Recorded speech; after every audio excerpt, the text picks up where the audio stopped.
Bonjour, dans cette vidéo, je vais répondre à la question comment gérer la défaite aux échecs. Avant tout ça, si ce n'est pas encore fait, je vous invite à cliquer sur le bouton s'abonner pour recevoir mes prochaines vidéos. Donc la défaite aux échecs, je vais la classer en 3 catégories. La défaite pour les parties amicales, la défaite lors des compétitions par équipe aux échecs et la défaite pour les compétitions individuelles aux échecs. Donc forcément, on ne va pas ressentir la défaite de la même façon. Si on perd une partie amicale, donc là je vais parler de mon cas personnel, quand je perds des parties amicales ou sur internet, j'arrive plus ou moins facilement à les gérer. C'est pas grave parce que je considère que c'est une partie d'entraînement. Ça, c'est le bon côté de la défaite, s'il y en a un bon. Ensuite, dans les parties de compétition par équipe, là c'est plus dur à gérer parce que des fois notre défaite fait perdre l'équipe et c'est jamais agréable. Non seulement on perd notre partie, mais en plus on fait perdre les autres. Ça c'est assez dur, mais ce que je conseille de faire pour justement gérer ce genre de défaite, c'est d'analyser la partie avec son adversaire. En général, s'il gagne, il accepte. C'est pas toujours le cas. Par exemple, s'il est pressé, si son équipe doit partir. Mais au pire des cas, échanger des mots avec lui, ce qui est une bonne solution. Ça permet de digérer un peu, mais je sais, c'est toujours pas facile. Et dans ce cas-là, on cherche pourquoi on a fait des erreurs avec lui, essayer de voir son point de vue. Comme ça permet justement de passer une autre étape, d'utiliser cette partie comme une leçon que notre adversaire nous aura donnée aux échecs, et ensuite d'essayer de s'améliorer. Ensuite, après ça, justement après avoir analysé la partie avec votre adversaire, ce qu'il faut faire, je vous conseille d'aller voir un de vos coéquipiers, parce que généralement si vous jouez dans un club, c'est que vous vous entendez bien avec les membres de cette équipe. Donc vous parlez avec un membre de cette équipe. Donc là justement ça permet encore un peu de calmer le jeu, de mieux gérer justement cette défaite. Et ensuite, quand vous retournez chez vous, ce que je vous conseille c'est d'analyser la partie par vous-même, encore, et ensuite utiliser un ordinateur pour vérifier vos analyses, plus celle que vous aurez faite avec l'adversaire. Et ça permet plus facilement de passer à une autre chose, même si on pense toujours un peu quand même à la défaite, on ne l'oublie pas, parce que c'est toujours désagréable de perdre quand on joue une partie d'échecs. Et sinon, après justement ça se passe plus ou moins bien, plutôt plus bien que moins bien, si on a respecté toutes ces étapes. En tout cas moi c'est ce que je fais, et c'est ce que je faisais plutôt. Parce que là je joue plus par équipe, mais quand je jouais par équipe c'est ce que je faisais et ça allait mieux après.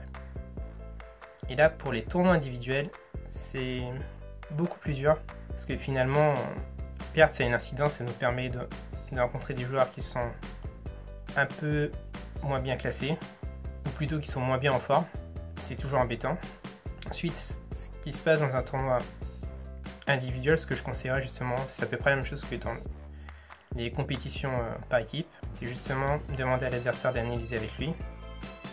Moi c'est ce que j'ai fait durant mon dernier tournoi que j'avais joué en partie longue à Ružomberok en Slovaquie. Donc j'étais à 3,5 sur 4, je joue le deuxième joueur mieux classé du tournoi, et là je perds assez vite. En 10 coups j'étais perdant, j'ai mal négocié l'ouverture, donc j'ai continué quelques coups mais au bout du 20e coup j'ai abandonné.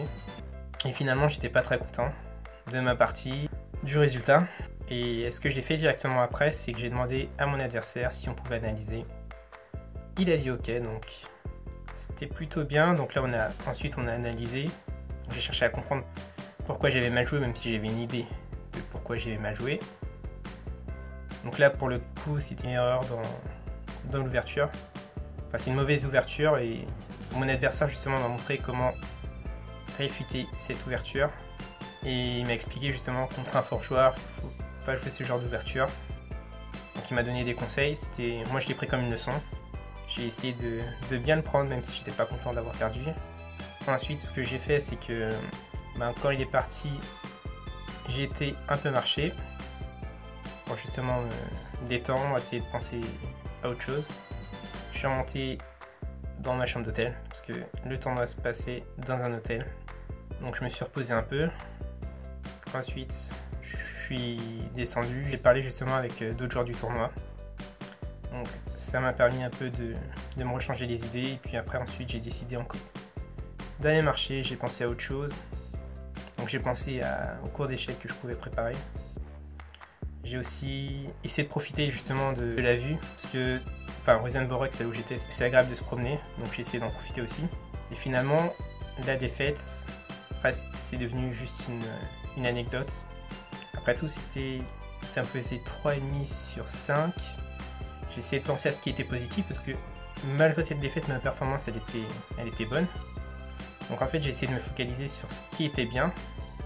Je me suis dit que le combat continue. Il reste 4 rounds, que je devais faire de mon mieux, que j'étais là aussi pour apprendre. Que la défaite, c'est une étape dans l'apprentissage.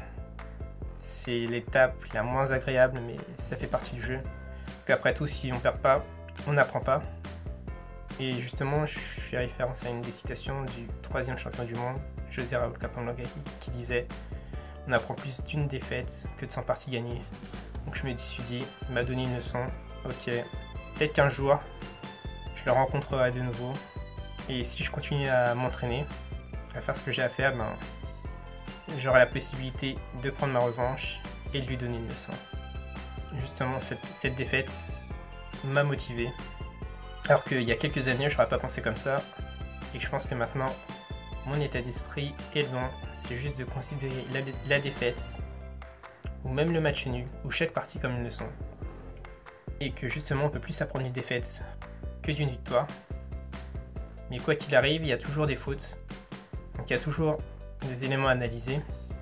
Et il y a toujours moyen de se perfectionner. Et c'est ce qui est bien quand on est amateur ou quand on est joueur professionnel. Mais surtout amateur, il y a pas mal de choses qu'on peut améliorer en fait. Justement, au cours de ce tournoi, et cette défaite était aussi une des raisons pour laquelle j'ai voulu lancer mon projet 10 000 heures d'échecs, qui va me prendre quelques années, mais que je vais partager avec vous sur cette chaîne.